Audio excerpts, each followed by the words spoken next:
नमस्कार दोस्तों। Finally Iran के अंदर में पिछले 2 डिकेड की अगर बात करो, अभी ईरान के अंदर में प्रेसिडेंशियल इलेक्शंस थे और इब्राहिम रईसी जो है उनकी एक हेलीकॉप्टर क्रैश में डेथ हो गई थी, जिसके बाद ये प्रेसिडेंशियल इलेक्शन ईरान के अंदर में हुए। अब ईरान के अंदर में पिछले 2 डिकेड में पहली बार एक रिफॉर्मिस्ट प्रेसिडेंट चुन करके आया है, जिसका नाम है महमूद पेशकियान। अगर मैं ये नाम को सही से प्रोनाउंस नहीं कर रहा हूँ तो उसके लिए मुझे माफ़ करिएगा। तो महमूद पेशकियान जो कि हैं वो पिछले 2 डिकेड में ईरान के पहले रिफॉर्मिस्ट लीडर बन पाए हैं। जब मैं रिफॉर्मिस्ट लीडर कह रहा हूँ तो मेरा मतलब रिफॉर्मिस्ट लीडर से ये है कि जिनकी पॉलिसीज़ थोड़ी सी लिबरल होगी, जो एक तरीके का थियोक्रेटिक स्टेट है। अब देखो, ईरान को ना आपको समझना होगा कि ईरान के लिए ना ये बहुत बड़ी खबर है, और ये जो पहली बार हुआ है ईरान में पिछले 2 डिकेड में, ये एक तरीके से अयतुल्ला अली खोमेनी के रूल को डायरेक्ट चैलेंज है। अब आप इसको समझना मैं ऐसा क्यों कह रहा हूं। ईरान के अंदर में एक थियोक्रेटिक स्टेट था। थियोक्रेसी से मतलब यह है कि एक ऐसा स्टेट जिसको रिलीजियस लीडर्स चला रहे हैं। तो क्लियरली यहां पर अयतुल्ला अली खोमेनी जो है वो एक रिलीजियस लीडर है और वो अपने स्टेट को चलाते हैं। तो हमेशा, क्योंकि अब देखो, प्रेसिडेंट का जब चुनाव होता है उसमें कौन कैंडिडेट बनेगा, प्रेसिडेंट के लिए कौन चुनाव लड़ पाएगा, इसको भी चूज करने के लिए गार्जियन काउंसिल होती है। गार्जियन काउंसिल में 6 बंदे तो सीधा सीधा सुप्रीम लीडर यानी कि अयतुल्ला अली खोमेनी नॉमिनेट करते हैं, मतलब चूज करते हैं, और 6 लीडर और 6 अलग और मेंबर होते हैं, टोटल 12 मेंबर होते हैं उसमें। तो हमेशा से पिछले 2 डिकेड से हमेशा एक चीज़ कांस्टेंट है ईरान की पॉलिटिक्स में, वो अयतुल्ला अली खोमेनी प्रेसिडेंट आते जाते रहते हैं अपने मतलब के, और ये सारे प्रेसिडेंट जो होते हैं वो हार्डलाइंड प्रेसिडेंट होते हैं। तो इस बार जो इलेक्शन था वो रिफॉर्मिस्ट लीडर पेशकियान के बीच में था। अब यहाँ से ना एक बहुत बड़ा रॉन्ग कैलकुलेशन हो गया अयतुल्ला अली खोमेनी से, मैं आपको आगे समझाऊंगा। तो पेशकियान रिफॉर्मिस्ट लीडर थे और उनका सीधा सीधा सामना यहाँ पर हार्डलाइनर सईद जलीली से था। तो हार्डलाइनर सईद जलीली जो है वो ही वॉज दैट कैंडिडेट जिसको सपोर्ट था अयतुल्ला अली खोमेनी का, जिसको हार्डलाइन जितने भी रिलीजियस लीडर ईरान के अंदर में एक्टिव हैं उनका सपोर्ट था, और रिफॉर्मिस्ट पार्टी, रिफॉर्मिस्ट लीडर्स सारे जितने थे, मैं अभी आगे आपको सारा डिटेल में समझा दूंगा, उनको सपोर्ट था पेशकियान का। और यहाँ पर पेशकियान ने क्लियरली मेजॉरिटी से ये चुनाव जीत लिया है। अब अगर पेशकियान की बात करें कि सबसे खास बात क्या रही, जो मुद्दे रहे इस बार के चुनाव में और जो पेशकियान के फेवर में जो चीज़ काम की है, वो सबसे बड़ी चीज़ ये थी कि पेशकियान एक बहुत ही नॉमिनल फैमिली से आते हैं। कोई भी किसी भी तरीके का पॉलिटिकल बैकग्राउंड नहीं है इनकी फैमिली का, सिर्फ पेशकियान का पॉलिटिकल बैकग्राउंड है, वो भी 2001 से आप इनको पॉलिटिक्स में एक्टिव देखते हो। तो फैमिली का पॉलिटिकल बैकग्राउंड नहीं है, कोई बड़े करप्शन के चार्जेस नहीं है ना पेशकियान के ऊपर ना इनकी फैमिली के ऊपर। अगर आप देखो बाकी जितने कैंडिडेट खड़े थे, कुछ सईद जलीली को देख लो, कई सारे चार्जेस हैं, इनकी फैमिली के लोगों पर कई सारे चार्जेस हैं। उसके बाद और भी जितने प्रेसिडेंशियल कैंडिडेट आज तक के हुए या जो प्रेसिडेंट बने, सबके ऊपर या तो कोई केस था, जैसे इब्राहिम रईसी को कहते हैं कि 2018 में मसैकर करवा दिया था इब्राहिम रईसी ने, और भी बहुत सारे केसेस थे उनके ऊपर में। तो उसको इसीलिए तो इब्राहिम रईसी को बुचर ऑफ ईरान कहा जाता था। तो उनके ऊपर भी केसेस थे, जितने भी प्रेसिडेंशियल कैंडिडेट आज तक आए सबके ऊपर केस हुए। महमूद पेशकियान इन सारी चीज़ों से बहुत क्लीन रहे हैं हमेशा से, ना इनकी फैमिली पर केस है। उसके बाद दूसरी चीज़ जो बड़ी खास है ईरान की पॉलिटिक्स में, ये बहुत ईरान की क्या कहीं की भी पॉलिटिक्स में बहुत खास रहती है। हम लोग देखते हैं ना कि जैसे हमारी कॉन्स्टिट्यूएंसी है, अब हमारी कॉन्स्टिट्यूएंसी में सपोज हम लोग सारे वहीं के रहने वाले हैं और हमारे बीच में से किसी एक को पार्टी ने टिकट दिया, चुनाव लड़ाया, तो हमारे लिए रहता है कि अपना ही बंदा है, अपने अपने गाँव का आदमी है, इसको जिताना चाहिए। लेकिन अगर किसी को दिल्ली से ला करके, मुंबई से ला करके बाहर से पार्टी ने फीड कर दिया, जो कि इस बार उत्तर प्रदेश में हुआ था और आपने देखा किस तरीके से वो नेगेटिवली काम किया, तो उसके खिलाफ एक रोष रहता है, आक्रोश रहता है। भले लोग उसी पार्टी की आइडियोलॉजी को फॉलो कर रहे हैं, लेकिन आक्रोश उस कैंडिडेट के खिलाफ होता है कि इसको बाहर से ला करके बैठा दिया, यार हमारे एरिया में इतने अच्छे अच्छे लोग थे, इनमें से किसी को टिकट देना चाहिए था, ये एक होता है। वो चीज़ पेशकियान के साथ हुई है। पेशकियान क्योंकि हमेशा ईरान में रहे हैं, बहुत एजुकेटेड हैं, हार्ट सर्जन हैं, बड़े डॉक्टर हैं, एक बार के हेल्थ मिनिस्टर भी रह चुके हैं, और हमेशा से ईरान में रहे, वहीं पढ़े, वहीं बढ़े और वहीं पर अपना प्रोफेशन भी प्रोफेस किया, कभी बाहर नहीं गए। उसके बाद इनके 2 बेटे हैं, इनके दोनों बेटे जो हैं वो ईरान में ही रहते हैं, ईरान में ही पड़े बड़े हैं, सब कुछ है। तो ये चीज़ ना कहीं इनके फेवर में काम करी, और नो नेगेटिव वोटिंग जो होती है ना वो इन्होंने किया। उसके बाद इस बार के इलेक्शन में वुमेन वोट एक बहुत बड़ा मुद्दा था ईरान के अंदर में, जिस तरीके से प्रोटेस्ट देखे गए थे और हिजाब के खिलाफ प्रोटेस्ट देखे गए थे। पेशकियान वॉज दैट लीडर जिन्होंने वुमेन्स के पक्ष में बात करी थी। पहला ऐसा लीडर हुआ है आज तक के 2 डिकेड में जिसने वुमेन्स के पक्ष में बात करी है ईरान के अंदर में, और क्लियर कट सीधा खड़े होकर के सीना तान के बात करी है। बहुत कम ऐसे रिफॉर्मिस्ट लीडर हैं जो अयतुल्ला अली खोमेनी से नज़रें भी मिला पाते हैं अपनी। और पेशकियान ने सीधा सीधा बोला था कि जब अगर मैं प्रेसिडेंट बन गया तो मैं जो वुमेन का स्कार्फ लॉ है उसको चेंज कर दूंगा, उसको हटा दूंगा पूरी तरीके से। तो और ऐसी बहुत सारी चीज़ें इन्होंने आगे चल करके बोली। तो इस बार का जो इलेक्शन हुआ, मैं आपको आगे डिटेल में पेशकियान की पॉलिटिक्स, फॉरेन पॉलिसी किस तरीके से होने वाली है, इसका वेस्टर्न ब्लॉक पे जियोपॉलिटिक्स पे क्या इंपैक्ट पड़ेगा, सारी चीज़ें आपको डिटेल में समझ में आएंगी। तो पेशकियान जो है इस बार इनका जो सामना था वो हार्डलाइनर सईद जलीली से था। सईद जलीली को इस बार 13.5 मिलियन वोट्स मिले हैं और पेशकियान को इस बार 16.3 मिलियन वोट्स मिले हैं। तो यहाँ पर क्लियरली 2 मिलियन वोट से पेशकियान ने सईद जलीली को हरा दिया है और बहुत बुरी तरीके से। 2 million votes is huge in Iran. Hardliner Saeed Jalili को आप ये भी तो देखो सपोर्ट किसका था। हार्डलाइनर सईद जलीली को अयतुल्ला अली खमीनी और जितने भी थियोक्रेटिक, मतलब कि जितने भी ये रिलीजियस लीडर्स हैं जो कि पूरी तरीके से ईरान को चलाते हैं, उन सबका सपोर्ट था। जितने भी मिलिट्री कमांडर्स हैं उन सबका सपोर्ट था सईद जलीली को, लेकिन फिर भी पेशकियान ने बुरी तरीके से इनको हराया है। तो इस बार ऐसा हुआ क्या, मतलब अयतुल्ला अली खमीनी जो कि अल्टीमेट सुप्रीम लीडर हैं ईरान के, उनकी पावर को चैलेंज कैसे कर दिया गया या हो क्या गया एक्चुअली इस बार के इलेक्शन में, और उनको इतना बड़ा सेटबैक क्यों लगा। और इसीलिए कहते हैं देखो, कोई भी ना खुदा नहीं होता, कोई भी भगवान नहीं होता, सबका एक दिन आता है और सब लोग की जो पावर है वो एक बार डिसॉल्व होती है, और वही अयतुल्ला अली खमीनी के साथ हुआ है। अब हुआ क्या ना कि आप इस बार का जो इलेक्शन हुआ, अयतुल्ला अली खमीनी के बड़े खास थे इब्राहिम रईसी। अब हेलीकॉप्टर क्रैश में बहुत सारी कॉन्स्पिरेसी थ्योरीज थी कि अयतुल्ला अली खमीनी के जो गद्दी है उसको सबसे बड़े कंटेंडर जो हैं वो खुद इब्राहिम रईसी हैं, इसलिए उनको मरवा दिया गया। एक वो वाली कॉन्स्पिरेसी थ्योरी बहुत ज़्यादा चली कि जो अयतुल्ला अली खमीनी ने रुहुल्लाह खमीनी के साथ किया था, वो उनको डर था कि कहीं मेरे साथ भी ना हो जाए, और वो चाहते थे कि ये जो कंटेंडर है मेरी कुर्सी का वो मेरा बेटा ही हो। और ये सारी चीज़ें, ये कॉन्स्पिरेसी थ्योरीज चल रही थी। उस बीच में इब्राहिम रईसी की डेथ हुई। अब यहाँ पर अगर आप ईरान की हालत देखो तो ईरान में पहली बार, अगर 1979 का इस्लामिक रिपब्लिक रिवॉल्यूशन हटा दो, आप इस्लामिक रिवॉल्यूशन ऑफ 1979 को हटाओ, तो पहली बार जो जून 28 को चुनाव हुए, जो पहली वोटिंग, पहला चरण हुआ, वो सबसे कम वोटर टर्नआउट था। अब ये लोगों के प्रति ना गुस्सा था एक बहुत ज़्यादा लोगों में। लोगों का गुस्सा किसके लिए था? लोगों का गुस्सा इस थियोक्रेटिक स्टेट के खिलाफ था। थियोक्रेटिक स्टेट की जब मैं बात कर रहा हूँ तो मैं सीधी सीधी बात कर रहा हूँ वो रिलीजियस लीडर्स जो कि ईरान को आज तक चलाते थे। और ईरान को कौन चलाता था? ईरान को चलाते थे अयतुल्ला अली खमीनी। अब क्यों थियोक्रेटिक स्टेट के खिलाफ इतना लोगों में रोष था? एक तो वुमेन को जो जिस तरीके से इन्होंने सप्रेस किया उसके खिलाफ रोष था, वो दिखाई दे दिया। उसके बाद जिस तरीके से इकॉनमी का बुरा हाल हुआ है, वो इकॉनमी का बुरा हाल एक बहुत बड़ा कारण बना इस बार के इलेक्शन में। इकॉनमी का बुरा हाल पता है उजागर कब हो गया, पता कब चल गया?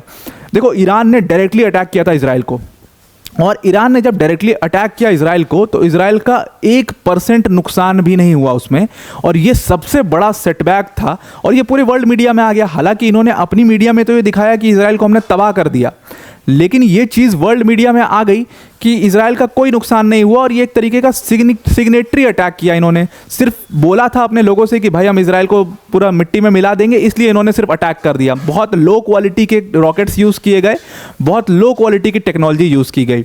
जो हमास, जो कि ईरान के पैसों पर पल रहा था, वो हमास 1400 रॉकेट से अटैक करता है इजराइल पर। और जो ईरान, जिसने हमास, जिसने हिजबुल्लाह, जिसने हूदी सबको क्रिएट किया है, वो ईरान सिर्फ 200-300 रॉकेट से अटैक करता है, वो भी बहुत सबस्टैंडर्ड क्वालिटी के एम्यूनिशंस के साथ अटैक करता है। तो यहाँ पर लोगों को समझ में आ गया कि हमारी इकोनॉमी का इतना बुरा हाल हो गया है कि अब अपने डिफेंस सेक्टर को भी संभाल नहीं पा रहे हैं। यहाँ पर क्लियरली ये हो गया था। तो ये बात इनके समझ में आ गई थी कि हम अपने डिफेंस सेक्टर को यहाँ पर संभाल नहीं पा रहे हैं, और इकोनॉमी में इन्फ्लेशन का जो रेट है वो 25% से क्रॉस कर गया था। तो ये सारी चीज़ें जो हुई ईरान के अंदर में, उसमें लोगों का एक बहुत बड़ा गुस्सा था। लोग जो है वो काफ़ी ज़्यादा इस चीज़ से नाराज़ थे, इकोनॉमी के लो डाउन की वजह से। उसके बाद आप देखो कि जो वुमेंस के प्रोटेस्ट, मैंने आपको बताया कि जगह जगह पर वुमेंस के कई सारे प्रोटेस्ट हुए। इन्होंने पूरी तरीके से ना डिसेंट को दबाने की कोशिश करी थी अयतुल्ला अली खमीनी ने इस बार।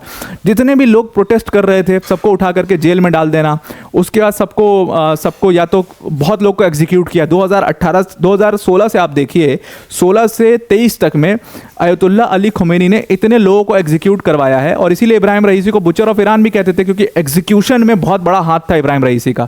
अयतुल्ला अली खमीनी जिसको बोलते थे, इब्राहिम रईसी उसको एग्जीक्यूट करवा देते थे। तो वो एक बहुत बड़ा गुस्सा लोगों का बीच में दिखा, और वो गुस्सा लोगों ने इस बार के इलेक्शन में वोट ना दे करके उतार दिया।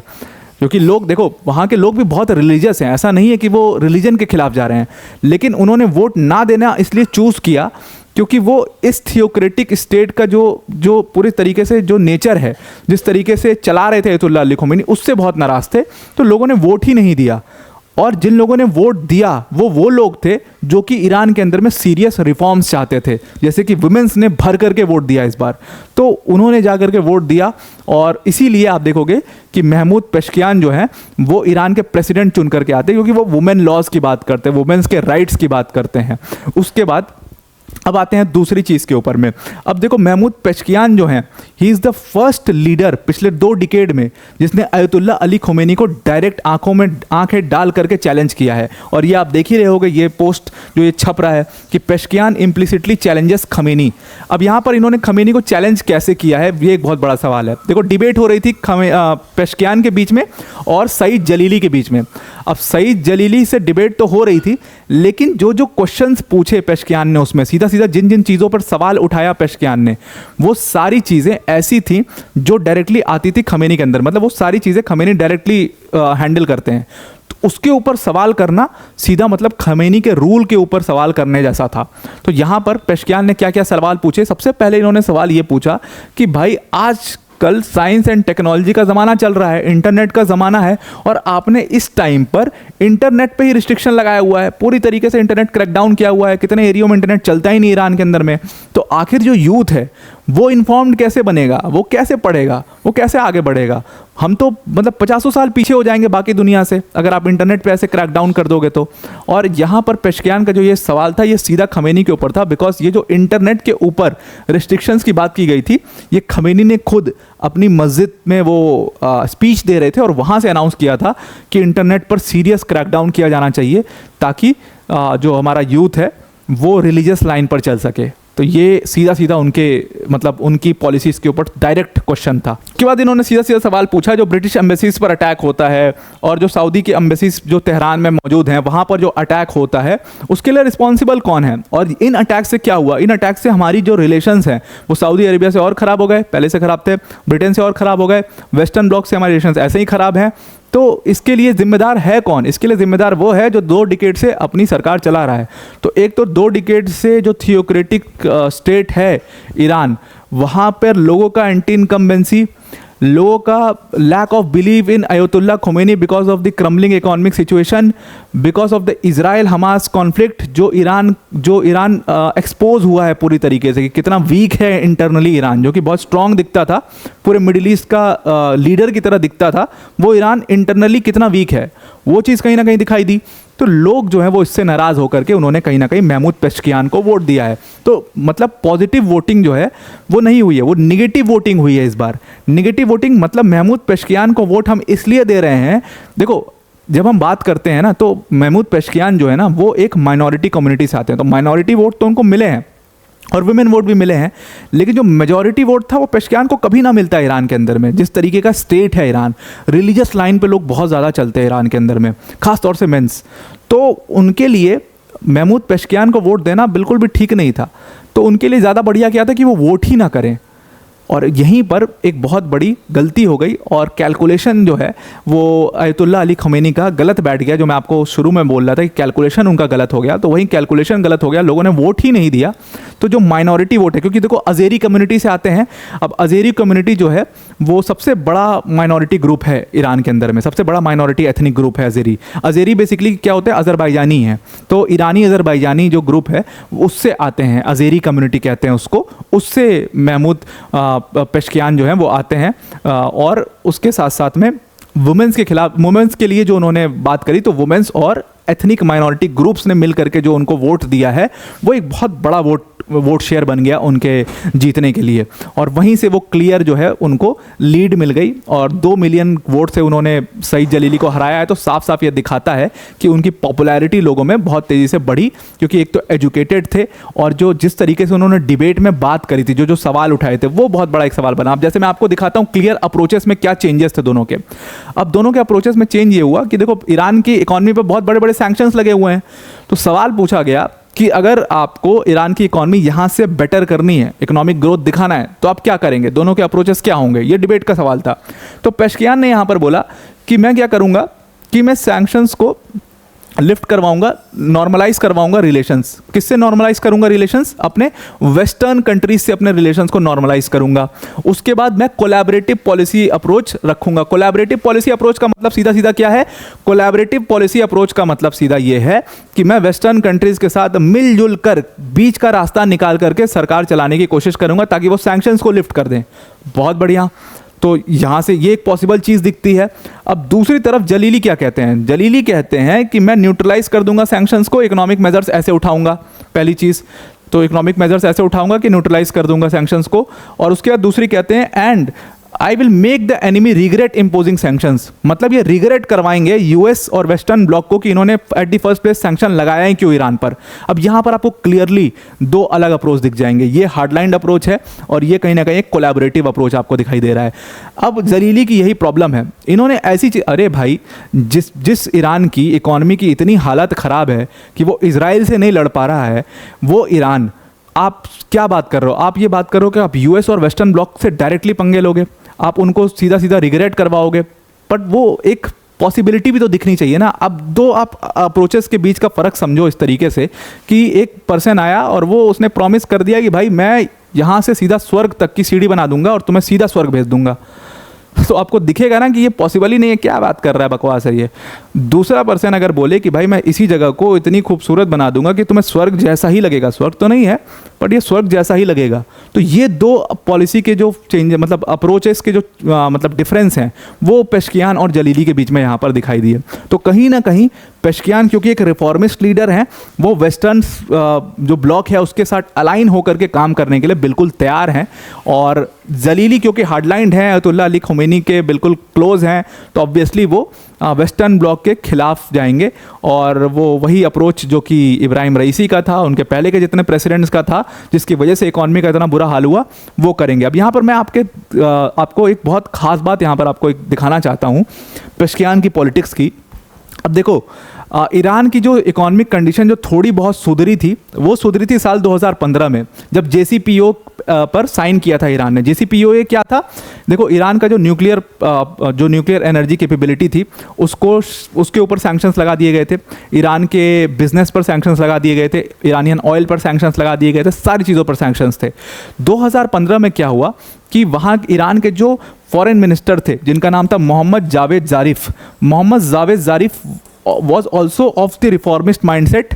और इन्होंने क्या किया था, इन्होंने बातचीत करके एक डील ब्रोकर करी थी JCPOA में, और वो साइन होकर के ये हुआ कि ईरान के ऊपर से कई सारे सैंक्शंस को ईज कर दिया गया और कई सारे सैंक्शंस उठा लिए गए, जिसके बाद ईरान की जो इकॉनमी थी वो थोड़ी ग्रो करनी शुरू करी।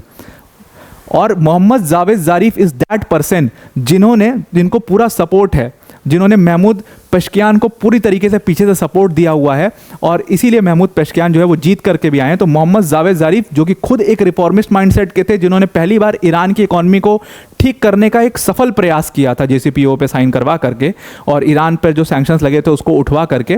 तो यहाँ पर आप सीधा सीधा क्लियरली ये देख सकते हो कि पेशकियान जो हैं, अगर वो मोहम्मद जावेद ज़ारिफ की ही लाइन ऑफ थॉट पर चलेंगे तो कहीं ना कहीं वो ईरान के लिए एक बहुत अच्छी खबर है कि इकोनॉमिक रिफॉर्म जो है वो ईरान के अंदर आपको देखने को मिलेगा और इकोनॉमिकली बेटर परफॉर्म कर पाएगी ईरान एज अ कंट्री। वहीं पर दूसरी प्रॉब्लम ये है पेशकियान के साथ कि देखो पता है आपको कि 2018 में क्या हुआ था। 2018 में डोनाल्ड ट्रंप प्रेसिडेंट बन गए थे यूएस के, और डोनाल्ड ट्रंप जब प्रेसिडेंट बने थे यूएस के तो इन्होंने क्या किया था, उन्होंने जो सैंक्शंस लिफ्ट किए गए थे ईरान के ऊपर से, वो सैंक्शंस दोबारा लगा दिए थे ईरान पर। अब यहाँ पर ये पूरा बड़ी विडंबना में फंस गया है ईरान कि अगर यूएस के अंदर में नवंबर में डोनाल्ड ट्रंप फिर से प्रेसिडेंट बन जाते हैं तो फिर क्या होगा, तो फिर क्या होगा कि वो जो सैंक्शंस और ईज करने की बातचीत चल रही है वो बुरी तरीके से फंस जाएगी। तो महमूद पेशकियान कहीं ना कहीं वो वेस्टर्न कंट्रीज़ के साथ अलायंस बना करके चलना चाहते हैं, और ये एक बहुत बुरी खबर है। मैं आपको बता दूं किसके लिए ये एक बहुत बुरी खबर है, रशिया चाइनीज़ ब्लॉक के लिए, क्योंकि रशिया चाइनीज़ ब्लॉक जो है अभी तक वो ईरान को अपना एक बहुत अटूट हिस्सा मानता था, वो अपना एक बहुत स्ट्रॉन्ग पार्टनर मानता था। लेकिन अभी यहाँ पर अयतुल्ला अली खोमेनी तो उसी ब्लॉक में रहना चाहेंगे, लेकिन पेशकियान जो है वो वेस्टर्न कंट्रीज़ के साथ अपने रिलेशंस को सेटअप करना चाहेंगे। अब आते हैं इंडिया पर एज ए स्ट्रेटेजिक पार्टनर। अब देखो इंडिया पर किस तरीके से क्या पॉलिसीज़ होंगी पेशकियान की, वो कहना बहुत मुश्किल है, क्योंकि पिछले 2 डिकेड में कोई भी रिफॉर्मिस्ट लीडर आज तक ईरान का लीडर प्रेसिडेंट बना नहीं है, तो वो कहना बहुत डिफिकल्ट है। लेकिन अगर इब्राहिम रईसी की बात करें तो चाहे उनके ऊपर उनको कितना भी बुचर ऑफ तेहरान बुला लो या कितना भी उनके ऊपर केसेस की बात कर लो, जब इंडिया की बात आती है तो कश्मीर का मुद्दा उठाने की कोशिश की थी पाकिस्तान ने, वहाँ पर इब्राहिम रईसी बिल्कुल साइलेंट है। उन्होंने कहा कि बायलैटरली समझो अपना इंडिया से, हम इसमें कुछ नहीं बोलेंगे, इंटरनेशनलाइज नहीं करेंगे इस मुद्दे को बिल्कुल भी। कश्मीर पर साइलेंट थे। और इंडिया के साथ एक बेहतर जो स्ट्रैटेजिक टाइज थी वो बनाने के लिए इब्राहिम रईसी वॉज वेरी एडमेंट, और उन्होंने बहुत प्रयास भी किए। चाबार पोर्ट के डील के लिए बड़ी प्रयास किए इब्राहिम रईसी ने। तो इब्राहिम रईसी का इंडिया के प्रति काफ़ी झुकाव था। वो देखने वाली बात है कि पेशकियान का झुकाव कैसे होगा। और मुझे लगता है जो अभी लाइन ऑफ थॉट देखा, जो पूरे इस वीडियो में हमने देखा है, तो मुझे लगता है कि महमूद पेशकियान कहीं ना कहीं वो अलाइन रहेंगे इंडिया के साथ एक बेहतर स्ट्रैटेजिक पार्टनरशिप के लिए, क्योंकि वो एक रिफॉर्मिस्ट लीडर है। When he is ready to work collaboratively with West, तो ऑब्वियसली वो कोलैबोरेटिवली इंडिया के साथ भी काम करने के लिए बिल्कुल अलाइन रहेंगे। और मुझे लगता है कि वो चाइनीज़ इन्फ्लुएंस जो है पूरा जो फैल रहा है इस समय पर मिडिल ईस्ट के अंदर में, उसको काउंटर करने की पूरी तरीके से कोशिश करेंगे, क्योंकि उनको पता है कि चाइनीज़ इन्फ्लुएंस जो है वो उनकी इकॉनमी के लिए बहुत ख़राब है। तो ये एक पढ़े लिखे नेता हैं और अपनी इकॉनमी को किस तरीके से चलाना है वो बहुत अच्छे से समझते हैं। तो मुझे लगता है वो चाइनीज़ लीडरशिप को ये ज़रूर से काउंटर करने की ईरान में कोशिश करेंगे। तो आई होप आपको ये पूरा आर्टिकल समझ में आ गया होगा। ईरान के अंदर में महमूद पेशकियान की पॉलिटिक्स क्या होने वाली है, उनके पॉलिसीज़ क्या होने वाली है, सारी चीज़ें समझ में आ गई होंगी। अब वीडियो को एंड करने से पहले अनअकैडमी टीम की तरफ से एक बहुत बड़ी अनाउंसमेंट है। देखो अनअकैडमी का biggest ever event Unacademy UPSC summit, जो कि होने वाला है in collaboration with the Hindu group, ये इवेंट 20 और 21 जुलाई को लाइव किया जाएगा। अब इस इवेंट की मैं आपको जब इस इवेंट के बारे में पहले बता रहा था तो मैंने आपको बताया था कि ये इवेंट जो था ये 6 और 7 जुलाई को होने वाला था, लेकिन किन्हीं कारणों से ये इवेंट पोस्टपोन हो गया और अब ये इवेंट 20 और 21 जुलाई को होगा। और इसमें कई बहुत बड़ी बड़ी पर्सनालिटीज़ और इंटेलेक्चुअल्स यहाँ पर प्रेजेंट होंगे। जैसे आप नीतीश राजपूत जी को देख रहे हो। नीतीश राजपूत जी ऑब्वियसली बहुत बड़े कंटेंट क्रिएटर हैं। सुहासिनी अदर जी जो कि द हिंदू ग्रुप की डिप्लोमेटिक अफेयर्स टीम के साथ जुड़ी हुई हैं। उसके बाद समधीश भाटिया जी अच्छे कंटेंट क्रिएटर थे। ये सारे प्रेजेंट होंगे इस सेशन में, तो इस सेशन को आप ज़रूर से ज्वाइन करिए, आपके लिए काफ़ी हेल्पफुल होने वाला है। अनअकैडमी आप पर लाइव होगा, डिस्क्रिप्शन में लिंक दिया, उस पर जाकर के नोटिफाई मी पर क्लिक कर दीजिएगा। अब वीडियो को एंड करने से पहले एक और बहुत बड़ी अनाउंसमेंट है अनअकैडमी टीम की तरफ से कि अगर आप यूपीएससी सीएससी 2025 की प्रिपरेशन करना चाहते हो तो अब अनअकैडमी ने आपकी राहें और आसान कर दी हैं। जो हमारा यूपीएससी सीएससी का कोर्स था उसमें बिगेस्ट एवर प्राइस ड्रॉप करके अनअकैडमी ने इस कोर्स फीस को सिर्फ और सिर्फ 24,999 कर दिया है।